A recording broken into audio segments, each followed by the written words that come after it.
에베소서 1장 15절로 22절 23절 말씀 한 절씩 교독하겠습니다.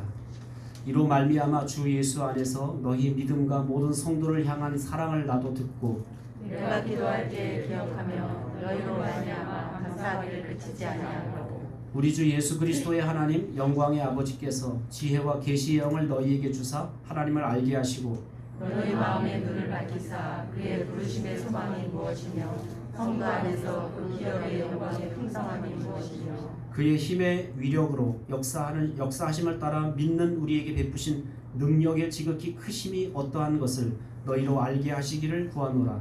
그의 능력이 그리스도 안에서 역사하사 죽은 자들 가운데서 다시 살리시고 하늘에서 자기의 오른편에 앉히사 모든 통치와 권세와 능력과 주권과 이 세상뿐 아니라 오는 세상에 일컫는 모든 이름 위에 뛰어나게 하시고 또 만물을 그의 발 아래 공정하게 하시고 그를 만물 위에 교회의 머리로 삼으셨느니라. 함께 읽습니다. 교회는 그의 몸이니 만물 안에서 만물을 충만하게 하시는 이의 충만이니라. 아멘. 찬양대의 찬양을 하나님께 올려드립니다.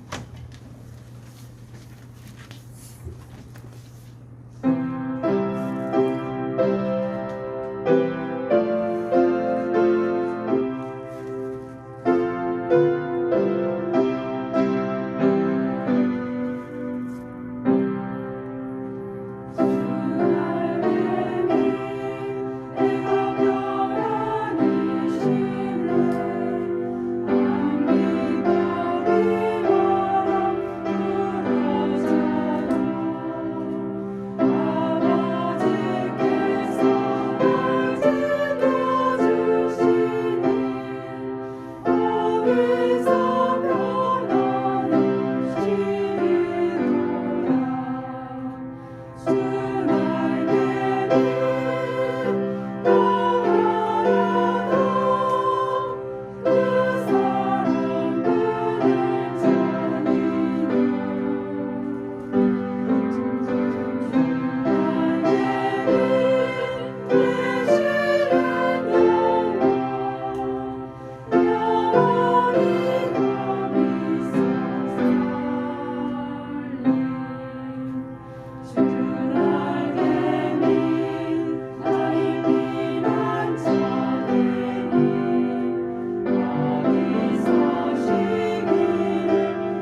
날개 아래에서 평안히 쉬리.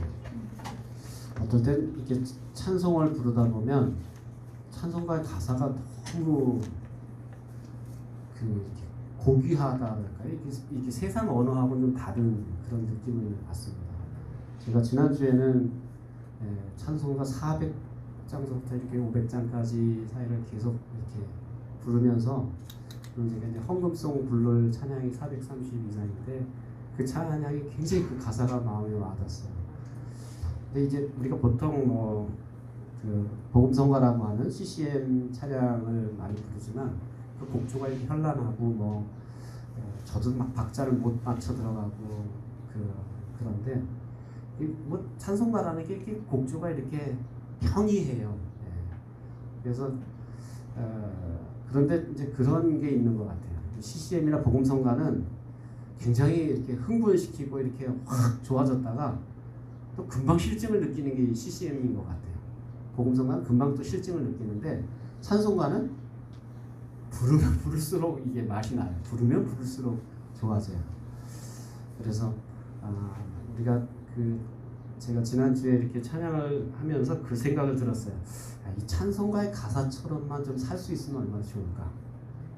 찬송가 가사들이 너무 이렇게 아주 영적으로 생각하면 너무 아주 깊은 영성의 부분이 있다라는 것을 제가 느끼면서 우리가 찬송가 늘 부르지만 그냥 곡조로서 부르지 않고 그 찬송가를 지은 사람이 어떤 기도하는 마음으로 이 찬송시를 지었고 찬송가 곡조를 지었는가를 생각하면서 부르면 이 찬송가야말로 이거 곡조 붙은 기도라 그러잖아요. 그래서 여러분이 여러분의 영성을 이렇게 하나님께로 더 이끌어가는 그런 삶이 될 줄로 믿습니다. 남녀가 이렇게 결혼해서 부부가 되는 것을 보면 굉장히 신비스럽다라는 생각이 듭니다. 결혼하기 전에는 이제 상대방을 모르던 사람을 아는 사람도 있겠지만 모르던 사람을 이제 만나서 상대방에 관해서 알기 시작하게 되죠. 점점 상대방을 알게 되면서 우리가 어느 순간쯤 되면 결혼에 올인하게 됩니다. 그러면 결혼 전에 상대방을 아는 것이 전부한 걸까요? 어떤 것 같아요? 결혼 다 해보신 분들. 결혼 전에 안 그분이 결혼한 후에 그놈이 아니야. 그럴 때가 되게 많은 경우 있어요. 이게 왜 그럴까? 왜냐하면 사실은 우리가 결혼한 다음에 이렇게 당황스럽고 당혹스러운 이유는 뭐냐면 결혼 전에 정말 안 것은 빙산의 일각에 불과하다라는 거죠. 그럴 수밖에 없는 게 결혼 전에는 구애를 위해서 좋은 면만 보여주려고 하기 때문에.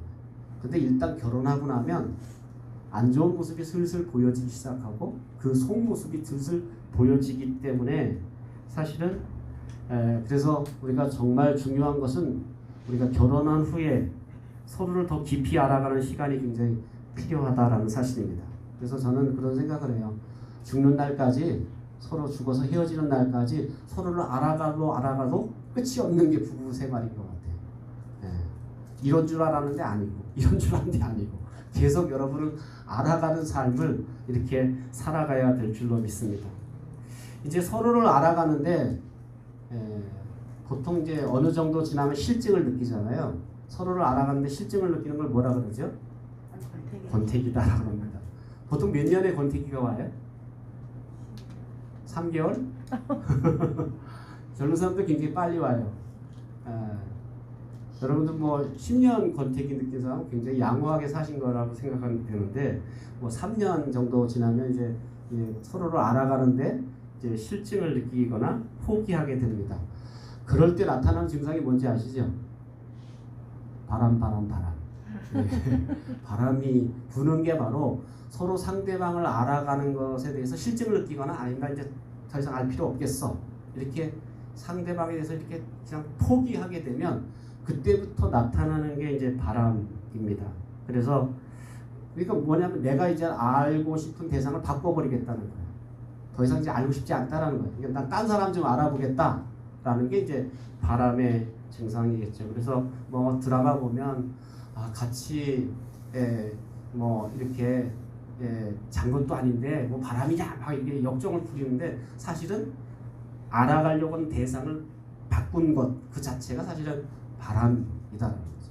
그래서 어떤 여자분들이 그런 얘기 하잖아요. 내가 여지껏 여자인 줄 몰랐는데 그 사람 앞에 서니까 내가 여자더라. 뭐 그러면서 이렇게 바람난 여인의 고백을 우리는 보게 됩니다. 그래서 엄밀한 의미에서 바람의 원인은 부부 관계의 결핍이에요. 부부 관계가 결핍되면 즉 서로를 알아가는데 실증을 느끼고 포기를 하면 그게 뭐 남편이든지 여편이든지 어느 쪽에서든지 내 상대방을 이제 더 이상 알 필요 없겠다. 이제 짜증난다. 실증난다. 이제 포기하고 싶다. 그렇게 산다는 거 이런 게 이제 관계 결핍이 오는 것인데 그렇게 되기 시작하면 어떤 증상이 오냐면 외로움, 고독함이 올 수밖에 없다라는 겁니다. 요즘 젊은 세대들이 결혼한 후에 쉽게 이혼하는 이유가 뭘까요? 이렇게 관계성을 이루는 것 평생 죽을 때까지 알아가는 게 부부인데 이 관계성에 기초를 두지 않은 결혼이기 때문에 관계성이 기초를 두기보다는 뭐에 더 기초를 두냐 하면 그 사람의 상대방의 미모, 상대방의 재산, 상대방의 직업, 상대방의 능력, 상대방이 주는 선물, 예물 이런 것에 더 우리는 깊은 마음을 두다 보면 서로를 알아가는 데 별로 관심이 없어요. 선물에만 관심이 있어요. 그러다 보면 결국 상대방을 진정으로 알고 친밀한 사랑의 관계를 추구하기보다는 그냥 선물을 추구하는 그런 삶에 빠지게 되고 그러다 보면 결혼이라는 형식에 빠지는 계약 관계에 빠지는 그냥 법적인 관계에 빠지는 그런 상태에 들어가게 된다는 겁니다.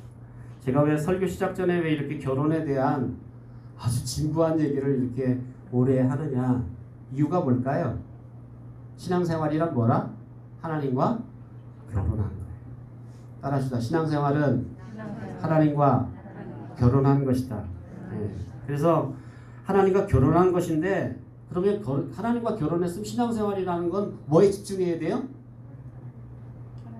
하나님과의 관계성에 집중해야 되는데 우린 자꾸 뭐에 집중해? 하나님이 주신 선물에 자꾸 집중하다 보니까 이게 하나님이 기뻐하시는 삶을 살지 못하게 된다는 거예요. 그래서 하나님의 선물에 집중하다 보니까 그냥 형식에 묶여서 형식적인 신앙생활을 그냥 굴러가게 된다라는 겁니다. 실제로 하나님과의 관계 속에서 많은 사람들이 하나님에 관해서는 조금 알아요. 네. 여기저기서 주워들은 소식이 굉장히 많기 때문에 하나님에 관해서는 하나님 이런 분이래, 하나님 저런 분이래 들어서 너무 많이 알아요. 그런데 문제는 하나님 그분을 정말 몰라. 하나님의 마음을 정말 몰라. 그러니까 우리가 누구에 대해서 알 수는 있지만 그분의 마음을 아는 것이 진정으로 아는 것이다라는 겁니다. 그래서 그렇게 신앙생활을 하다 보면 자꾸 하나님 선물을 가지고 흥정하려고 해요. 하나님 이번에 우리 아들 시험 보는데 붙여주시면 제가 이렇게 할게요. 하나님 내가 이렇게 이런 지금 구상하고 있는데 이거 잘 되게 하시면 제가 하나님 앞에 이렇게 드릴게요. 하고 이게 선물을 가지고 하나님과 이렇게 흥정하려고 하는 그런 거래관계, 신앙생활이 거래관계가 되어버리면 그때부터 신앙생활은 추락하게 된다라는 사실입니다. 오직 하나님 자신을 알고 하나님과의 사랑의 교제 속에 있을 때 우리가 하나님을 안다고 이렇게 말할 수 있다라는 겁니다. 이런 하나님의 관계 속에 하나님을 깊이 알아갈 때 그 결과물로 주어지는 것이 선물이지 선물만 쫓아가는 것 이것은 올바른 신앙생활이 아니다라는 겁니다. 여러분 자녀라면 당연히 부모님의 마음을 알아가는 게 당연한 것처럼 성도라면 당연히 하나님을 알아가는 것. 그래서 오늘 사도 바울이 에베소 교회 성도들에게 쓴 편지 중에 그 기도문인데 그 기도에 가장 강조된 게 뭐예요? 너희가 하나님 뭐 하기를 원한다? 알기를 원한다라는 거. 알기를 원한다. 17절 말씀 한번 읽을까요? 시작. 영광의 아버지께서 지혜와 계시의 영을 너희에게 주사 하나님을 알게 하시고 하나님을 좀 알아갔으면 좋겠다라고 이렇게 말씀합니다. 앞에서 사도 바울은 하나님에 대한 이야기를 하면서 삼위일체적으로 이야기합니다. 성부 하나님이 하신 일이 뭐죠? 성부 하나님이 우리를 창세전에 택하시고 또 뭐 하셨어요? 우리에게 뜻을 정하셨다 그랬어요. 그러니까 성부 하나님이 하신 일이 있는데 우리를 선택하셨고 우리를 위해서 뜻을 정하셨다. 목적을 세우셨다라는 거예요. 성자 예수님이 하신 일은 뭐예요? 우리를 사랑하셔서 자기 몸을 내어줌으로 우리를 십자가에서 용서해 주시고 우리의 죄를 용서해 주시고 우리를 하나님의 양자로 삼으신 것, 하나님의 자녀로 삼아 주신 것, 이게 그리스도가 하신 일이에요. 성령 하신 일은 뭡니까? 성령 하나님이 우리에게 모든 신령한 복을 우리에게 복을 주시는 분이었다라고 사도 바울은 이야기합니다. 그래서 오늘 본문에서는 이런 하나님을 좀 알아갔으면 좋겠다. 이 하나님을 아는 지식에 좀 도달했으면 좋겠다라고 기도하고 있습니다. 그런데 이 하나님을 아는 지식은 세상적으로 공부 많이 하면 되는 게 아니에요. 하나님을 아는 지식은 어떻게 해야 생겨요? 하나님이 지혜와 계시의 영을 부어주셔야 됩니다. 성령께서 지혜와 계시의 영을 부어주셔야만 우리가 하나님을 알아갈 수 있다. 그래서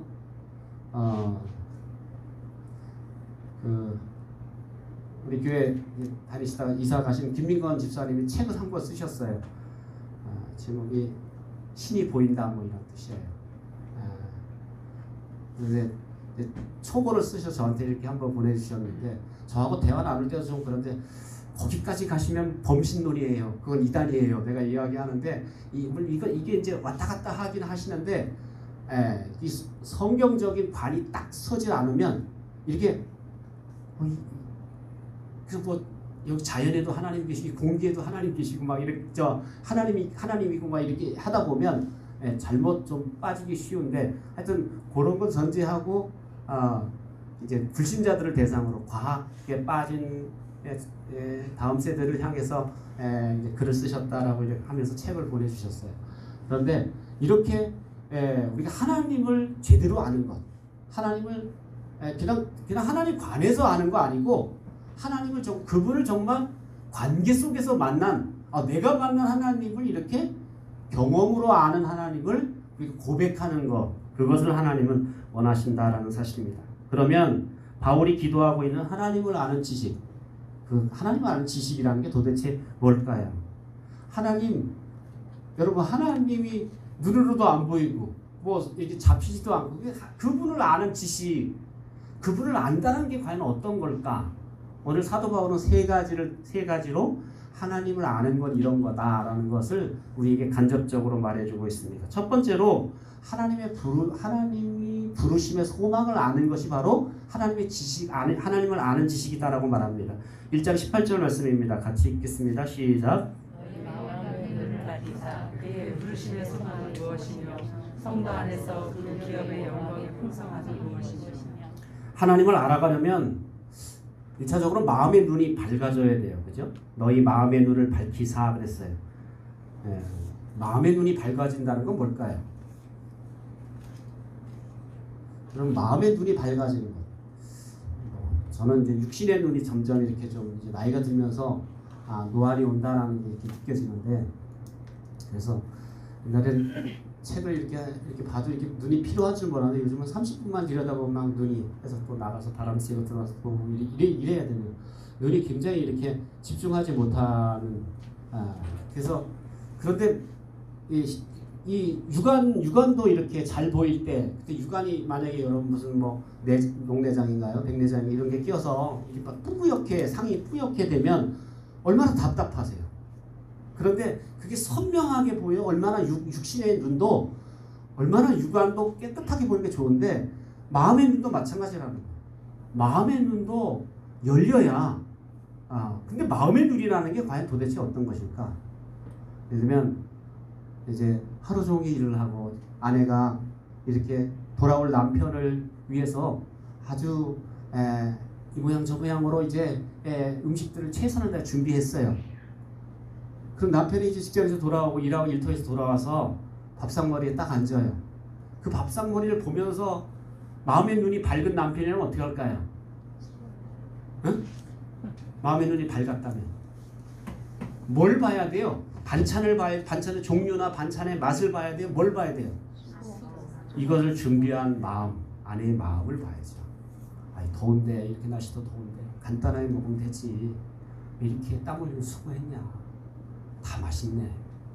이 한마디면 땀 흘린 수고가 싹 사라져요. 그런데 마음의 눈이 안 밝힌 남편은 어떻게 할까요? 아, 밥맛도 없는데 더워지는 밥맛도 없는데 좀 먹을만하게 해줘야지 이렇게. 그래서 막 이렇게 반찬 투정을 하고 앉아 있으면 이게 약간 마음의 눈이 안 열린 사람. 아니, 육신에 보는 것으로만 보는 거야. 만약에 부모님이 이제 뭐 자식을 위해서 부모님의 마음은 정말 한결같이 주는 마음인 것 같아요. 뭘 어떻게든 해주려고. 이게 부모가 해주려고 하는 마음이 있잖아요. 그래서 뭐 이제 그러면 그 선물을 볼 때 선물의 양을 보지 말고 아 이거 흔한 건데 아 이걸 또 왜 귀찮게 이게 아니라 부모가 나에게 주려고 하는 그 마음을 읽는 것이 필요하잖아요. 그 마음을 읽지 못하면 마음의 눈이 안 뜬 자식들은 어떻게 될까요? 그 마음을 읽지 못한다는 거예요. 그러니까 마음의 눈이 안 띄어진 자녀들에게 명절이라 그래서 명절 때 내려온 며느리 자식들한테 바리바리 뭐 싸줘서 해줬더니 다 어디 갖다 버린대요? 네, 휴게소에 가다가 다 버린대요. 야, 그게 막 방송에 나오잖아요. 그렇게. 네. 또 이렇게 그 잘 모르는 자식은 아들은 또 며느리 그걸 고발해 와서 어머니가 해준 거 그렇게 먹지도 않고 냉장고에 있다가 다 쓰레기를 버린다고 이런 얘기를 해요. 그러니까 마음을 모르는 거죠. 그걸 왜 해줬는지 마음의 눈이 어두우니까 그러니까 요즘 세대가 점점 이 마음의 눈이 점점 닫혀진 세대. 마음의 눈이 열려 있죠. 상대방의 마음을 몰라요. 상대의 마음을 헤아릴 수 없어요. 이렇게 마음의 눈이 가려지면 하나님을 볼 수 없다라는 거예요. 성경을 통해서 마음의 눈이 밝아진 사람은 하나님의 선물을 받아요. 그러면 그 하나님의 선물을 주신 하나님에 대한 그 선물의 가치를 알 뿐만 아니라 하나님의 그 마음을 헤아려요. 너무 감사한 거예요. 너무 은혜가 넘치는 거예요. 그래서 하나님 아버지의 마음을 이해하고 하나님 아버지의 마음에 감사하고 하나님 아버지께 찬송을 돌릴 수밖에 없다라는 거예요. 이렇게 마음의 눈이 열린 사람들이 제일 먼저 알기 원하는 게 뭐냐면 마음의 눈이 열려야만 이걸 볼 수 있다라는 거예요. 부르심의 소망. 따라합시다. 부르심의 소망. 하나님이 무엇을 위해 날 불렀냐는 거예요. 무엇을 위해 나를 부르셨는지 하나님이 아무 생각 없이 그냥 심심해서 우리를 부르시지 않았을 거 아니에요. 그죠? 저도 계속 생각하는 게 뭐예요. 하나님 저를 왜 부르셨죠? 왜 목사로 부르셨죠? 그런데 하나님 심심해서 이러면 그냥 뭐 이러면 이건 정말 이거 하나님 뭐예요 도대체 이렇게 따질 수밖에 없어. 그런데 하나님 절대로 그렇게 심심해서 그냥 아무 생각 없이 우리를 부르신 분이 아니라는 거예요. 여기 어린아이 한 명이라 할지라도 누구라도 하나님이 부르실 때는 뭐가 있다? 기대가 있다. 부르심에 기대가 있고 부르심에 소망이 있다는 거예요. 내가 너를 불러서 이렇게 하고 싶고 이렇게 하고 싶은 소망이 하나님의 소망이 다 담겨 있다는 거예요. 그래서 하나님 앞에 나온 하나님의 자녀들, 하나님의 백성들은 하나님이 뭘 갖고 계세요? 소망을 가지고 계세요. 부르심의 소망, 여러분을 불러내신 소망을 가지고 있어요. 어떻게 이런데 아멘을 안 하시는지 잘 모르겠어요. 더워서 안 하시나? 네. 부르심의 소망을 갖고 있다고요. 아멘. 네. 그러니까 죽이 맞아야 먹어야 되는데 그분이 우리를 부르실 때 반드시 어떤 목적을 가지고 우리를 부르셨다라는 거예요. 이것이 바로 부르심의 소망이라는 거예요. 신약 성경에 보면 주님이 우리를 부르신 부르심의 소망에 대해서 몇 군데 정확하게 이야기한 데 있어요. 하나님 우리를 왜 부르셨는가? 먼저 하나님께서 우리를 부르신 소망을 아주 갈라디아에서 정확하게 뭐라고 하냐면 자유를 위해서 부르셨다 그랬어요. 우리가 율법의 종노릇하고 죄에게 종노릇하던 우리들을 자유하게 하려고 우리를 부르셨다. 그렇기 때문에 여러분 이렇게 뭔가 다른 것에 종노릇하는 것, 우상에 종노릇하고 질병에 종노릇하고 또 세상의 물질에 종노릇하고 이 종노릇하는 것은 다 하나님 부르신 목적을 모르는 거예요. 부르신 목적을 안다면 우리는 자유해야 돼. 그 모든 종로로 타는 것으로부터 우리는 자유하도록 우리를 부르셨어요. 또 하나님 우리를 부르신 이 에베소서 3장에서 우리 부르신 목적을 분명하게 말하는데 한 몸 되게 하려고, 주님과 한 몸 되게 하려고, 그리고 너희 서로도 한 몸 되게 하려고 부르셨다 그랬어요. 그러니까 여기 보면 인종의 차원을 넘어서 저 버림받았던 이방인이었던 우리들을 하나님이 이렇게 인종의 차원을 넘어서 옛날엔 유대인들만 구원받는 줄 알았는데 이 인종의 벽을 허물고 이 장벽을 허물고 한 몸 되게 하시려고 우리를 부르셨다. 그래서 교회 안에 온 우리들은 부르심의 소망을 하면 우리 한 몸 돼요. 저 사람 아유 되기 싫어. 저 사람 아니야. 이렇게 서로 분리시키는 존재가 아니라 우리는 한 몸 되는 거예요. 아무리 연약한 자라도 아무리 못난 자라도 하나님의 백성을 부르심 받은 사람들이 한 몸이 되는 것, 한 연합체가 되는 것, 그것이 바로 하나님이 부르심의 소망이다. 또 세 번째로 하나님이 우리를 부르신 소망 중에 하나는 뭐냐면 우리를 하나님 나라의 영광에 이르도록 하기 위해서. 그래서 그 영광에 이르기 위해서 우리가 어떻게 한다고 말합니까? 푯대를 향해 달려가는 삶을 살아야 된다. 빌립보서에서 그렇게 말합니다. 하나님 장차 현재의 고난은 장차 우리에게 주어질 영광과 좋게 비교할 수 없다. 그 영광에 너희들이 좀 이르렀으면 좋겠다. 이게 하나님이 우리를 불러내신 중요한 목적이다라는 거예요. 그 밖에도 하나님 우리를 부르신 목적이 많다라는 거예요. 하나님 여러분을 부르신 목적, 성경에서 발견한 거 한 가지씩만 한번 얘기해 보세요. 하나님 여러분 부르신 목적이 뭘까? 성경에서 발견한 거 그 밖에도 많아요. 하나님 여러분을 왜 부르셨죠? 하나님께 교제하도록 부르셨어요. 네, 하나님과 너 나하고 좀 대화하자. 이건 아주 성경에 제일 많이 나온 구절, 기도하라라는 내용이 구원받으라는 내용보다 더 많아요. 그러니까 하나님 우리와 교제하기를 원하셔서 부르셨어요. 또 우리를 부르신 목적, 또 새로운 피조물이 되게 하도록 부르셨죠. 그죠? 너희 이전 것은 지나갔다 보라 새 것이 되었다. 새로운 피조물로서 새로운 삶을 살게 하다. 그 밖에도 예수님을 만나고 예수님을 순종, 예수님을 믿고 예수님을 순종하고 예수님을 섬기고 예수님의 소식을 전하도록 하나님 우리를 부르셨다. 그래서 나를 부르신 부르심의 소망이 무엇인지를 우리는 정확하게 좀 알 필요가 있다라는 겁니다. 이렇게 하나님의 나를 부르신 소망이 무엇인지 알게 되는 것, 이게 하나님을 아는 지식이다. 하나님을 알아가면 이 부르심의 소망이 뭔지 알게 된다는 거예요. 근데 나를 왜 불렀는지 모르면 하나님 아는 지식, 하나님 관해서는 많이 들어서 아는지 모르지만 하나님 정말 모르는 거야. 하나님을 안다라고 하면, 하나님을 아는 지식이 있다고 하면 부르심의 소망에 대해서 정확하게 알아야 됩니다. 그래서 다음 주에는 제가 아무나 이렇게 한 명 시켜도 나를 부르신 소망은 이겁니다라고 좀 대답할 수 있도록 준비해 보세요. 이렇게 한 주간 동안 기도하시면서 하나님 나를 왜 부르셨습니까? 나를 왜 갈릴리 교회에 부르셨나요? 나를 왜 춘천에 부르셨나요? 나를 왜 하나님의 자녀로 부르셨나요? 나를 왜 이 불신 가정에서 부르셨나요? 나를 불러내신 목적을 여러분이 발견하게 되기를 주의 이름으로 축원합니다. 두 번째로는 하나님을 아는 지식이 뭔가? 그것은 하나님의 기업의 영광의 풍성함을 아는 것이다라고 말합니다. 18절 다시 한번 읽겠습니다. 시작. 너의 마음의 눈을 밝히라. 그의 부르심의 소망은 무엇이냐? 성도 안에서 그 기업의 영광의 풍성함이 무엇이냐? 두 번째 드리는 기도 내용은 뭐냐면 성도 안에서 그 기업의 영광의 풍성함, 그 기업의 풍성함을 알기를 원한다는 그런 기도를 드리고 있습니다. 하나님의 기업에 대해서 지난 시간에 이미 하나님의 기업이 뭔지에 대해서 말씀드렸어요. 하나님께서 그분의 백성 가운데서 우리를 소유로 삼으신 기업을 말한다고 했습니다. 우리가 하나님의 소유된 기업으로 얼마나 그 영광이 풍성한지를 알기를 원한다라는 겁니다.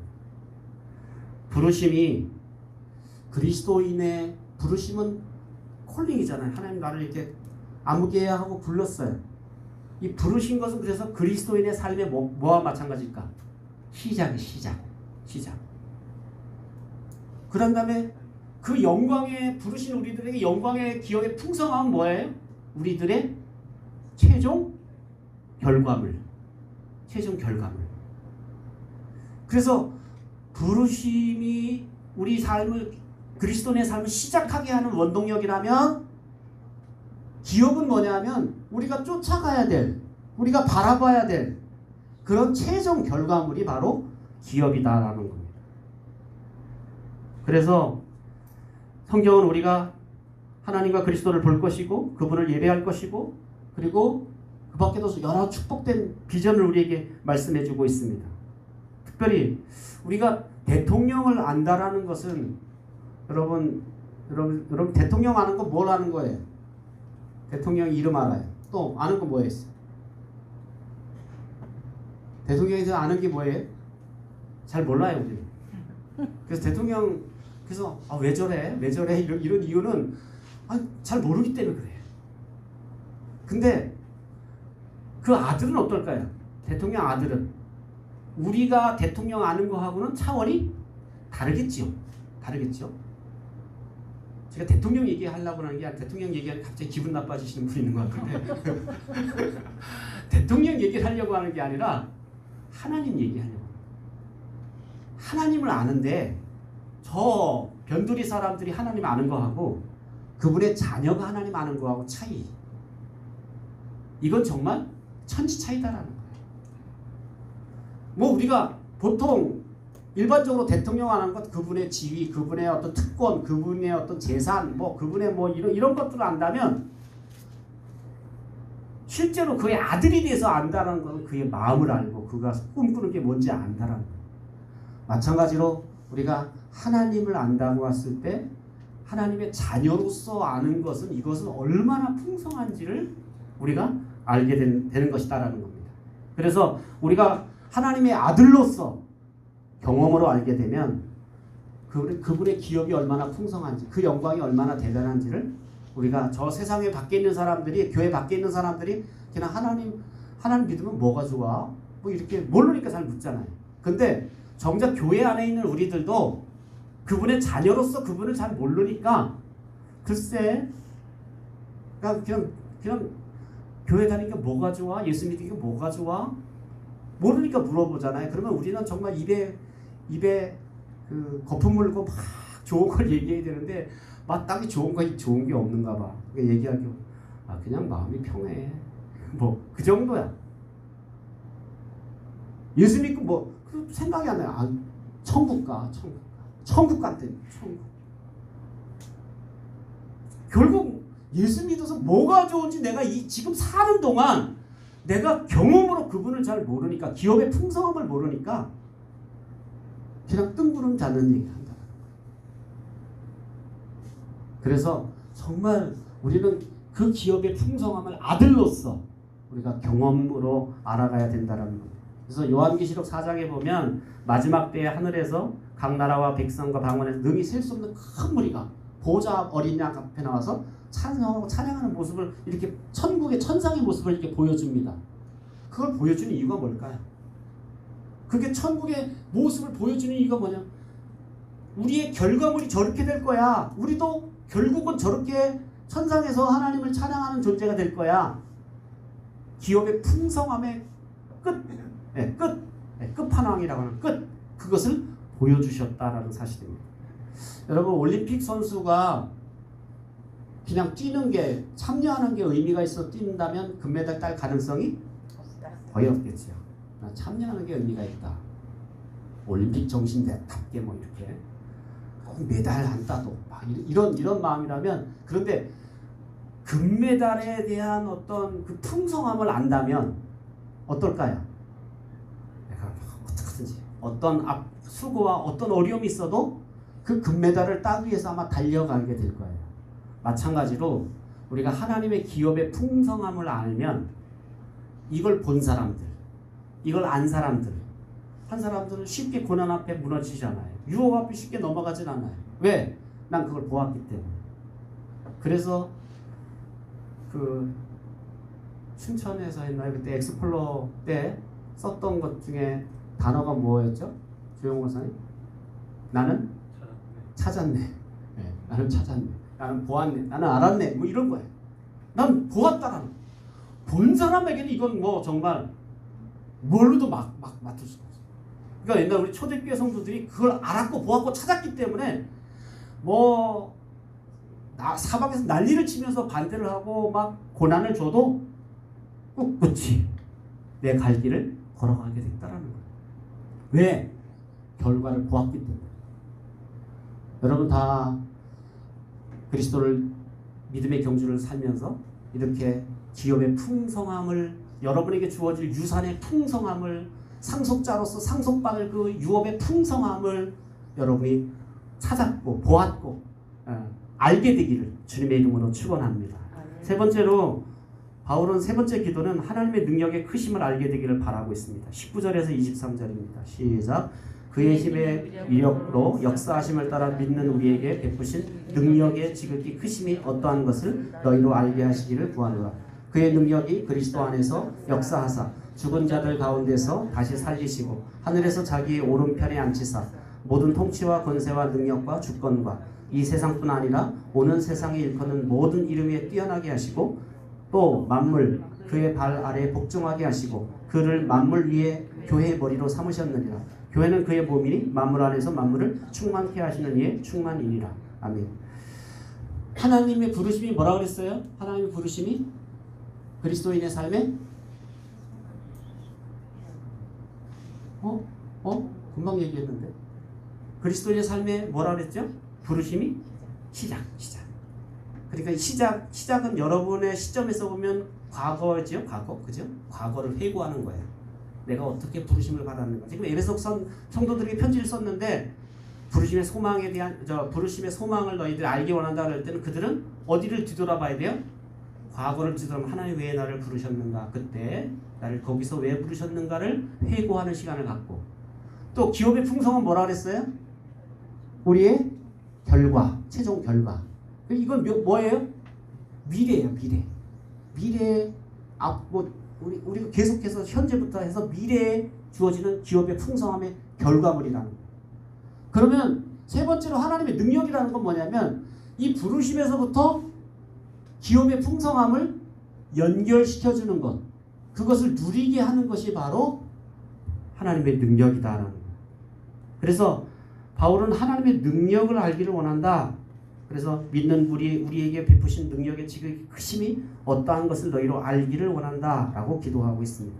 그러면서 20절부터 23절까지 내용을 보면 그 능력을 어떻게 할까 세 가지로 이야기합니다. 우리 한번 20절 말씀 보실래요? 20절 말씀 보시면 20절 시작. 그의 능력이 그리스도 안에서 역사하사 죽은 자들 가운데서 다시 살리시고 하늘에서 자기의 오른편에 앉히사. 하나님의 능력 첫 번째는 뭐예요? 죽은 자 네, 그리스도를 죽은 자 가운데 살리신 이게 하나님의 능력이다. 부활의 능력이에요. 이 부활의 능력이 이건 저 하나님의 능력 저 하늘에 있는 능력이 아니라 오늘 우리에게 부활의 능력이 있다라는 거야. 믿는 너희들에게, 부르신 너희들에게 뭐가 있다? 부활의 능력이 있다. 그래 죽을 것 같으면 부활의 능력을 의지하라는 거야. 부활의 능력이 너에게 있다라는 거야. 두 번째는 21절 말씀 시작. 모든 통치와 권세와 능력과 주권과 이 세상뿐 아니라 오는 세상에 일컫는 모든 이름 위에 뛰어나게 하시고. 네. 모든 이름이 어떻게 한다고요? 뛰어나게. 모든 경쟁자들보다 뛰어나게 하신다는 말은 다른 말로 바꾸면 뭐라 할까요? 이기게 하신다. 승리하게 하신다.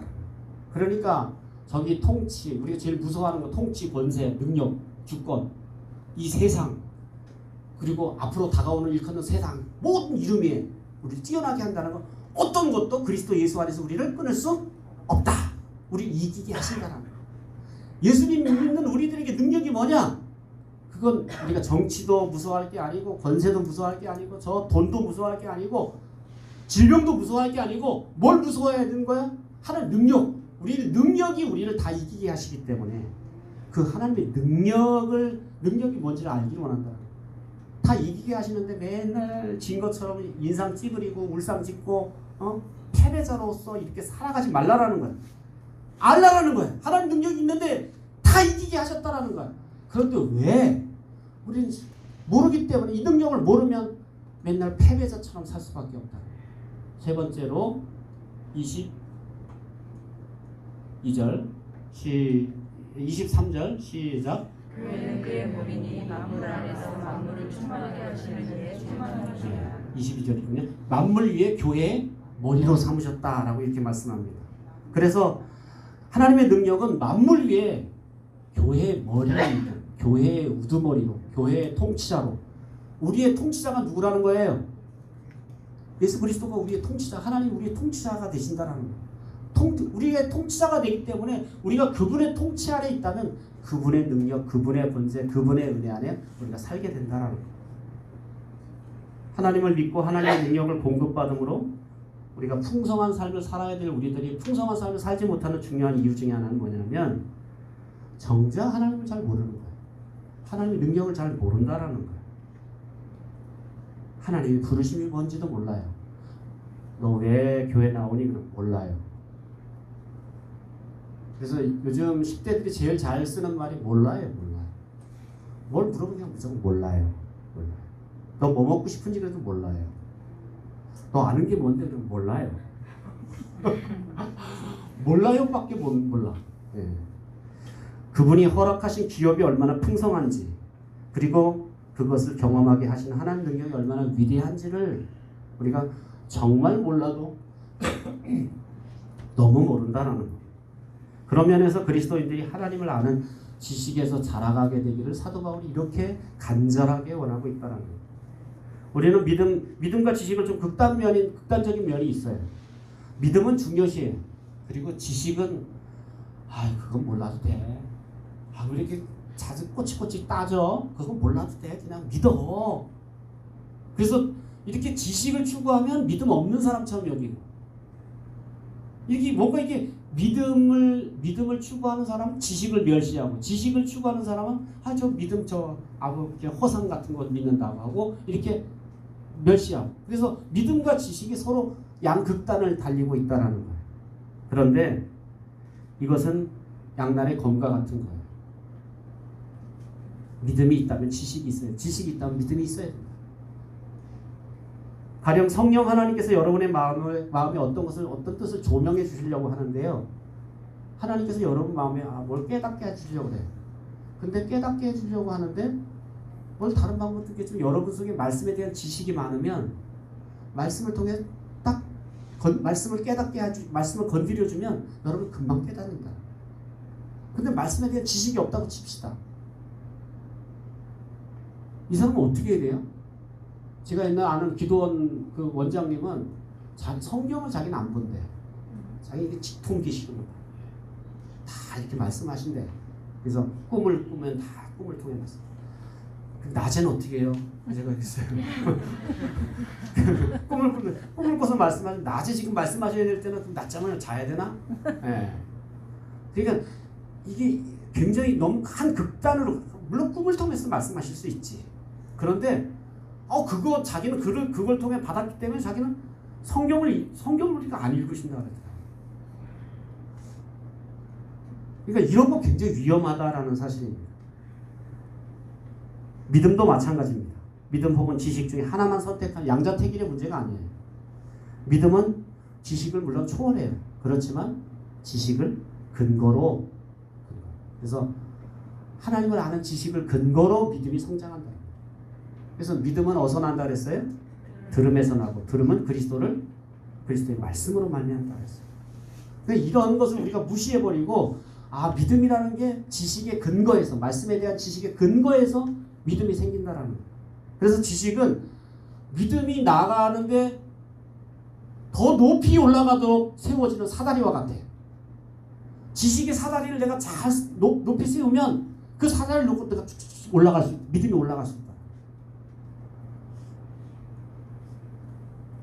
이제 목회자인 저는 성경을 이렇게 볼 때, 이제 하나님이 어떤 이렇게 마음을 주시면 그때 저는 이제 지난주부터 제가 하나님 안에서 경제가 과연 뭘까?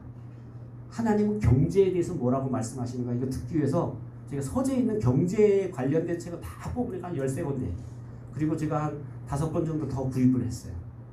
그래서 지금 그 책을 이렇게 쭉 읽고 성경을 대조하면서 읽으면서 제가 이렇게 단편적인 어떤 내용들에 머무르지 않고 좀 더 깊은 내용을 알기 원하는 거예요. 그러니까 우리 삶 가운데 이렇게 뭔가 내가 지식의 사다리를 높이 세우면 그 면으로 더 높이 올라갈 수 있다. 또 지식은 여러분 체조 선수가 이렇게 구름다리 할 때 뭐해요? 띵틀반에서 이렇게 한번 도움닫기를 한 다음에 이렇게 멀리 뛰잖아요. 마찬가지로 그렇게 띵틀과 같은 거. 지식은. 그래서 어떤 지식을 우리가 쌓고 준비하느냐에 따라서 하나님을 아는 지식에 준비되면 그 믿음이란 건 더 높이 뛰고 더 멀리 뛰어나갈 수 있다라는 사실입니다. 사랑하는 성도 여러분, 저는 우리 갈릴리 가족들 한 분 한 분들이 하나님이 여러분을 선택하시고 부르셔서 하나님 나라에게 어떤 기대를 갖고 계실까? 그 계획을 좀 하나님 앞에서 발견되고 하나님 뜻을 좀 여쭙게 되기를 주의 이름으로 축원합니다. 부르심의 소망만 깨달아도 우리가 이 세상 사는 삶에서 허송세월을 하지 않을 수 있어요. 소망을 모르면요, 부르심의 소망을 모르면 너무 허송세월하는 사람이 많아요. 이건가 싶어서 일로 가고 저건가 싶어서 저로 가고 왔다 갔다 하다 인생 세월 다 버리고 나중에 늦게 이제 80 넘어서 그때서 깨달았어요. 그럼 너무 늦잖아. 너무 늦잖아. 우리는 그래서 정말 다른 건 몰라도 여러분을 왜 부르셨는지는 정확하게 좀 알으셔야 돼요. 왜 하나님 나를 부르셨는가? 자꾸 좁혀 들어가세요. 나를 왜 권사로 부르셨는가? 나를 왜 집사로 부르셨는가? 나를 왜 교사로 부르셨는가? 나를 왜 이 집의 아내로 부르셨는가? 남편으로 부르셨는가? 이 자꾸 부르심에 대해서 소망을 쫓아가다 보면 하나님 나를 부르신 목적들을 발견합니다. 그리고 하나님의 자녀로서 상속자인 여러분들이 그 기업의 풍성함이 얼마나 위대한지, 얼마나 풍성한지 알기를 원합니다. 그 풍성함을 여러분의 삶에 하나하나 채워나가기 위해서 하나님의 능력을, 성경이 기록된 능력이 아니라 내가 경험하는 능력으로 그렇게 알아가게 되기를 주의 이름으로 축원합니다. 기도하겠습니다. 참 좋으신 하나님 은혜를 감사드립니다.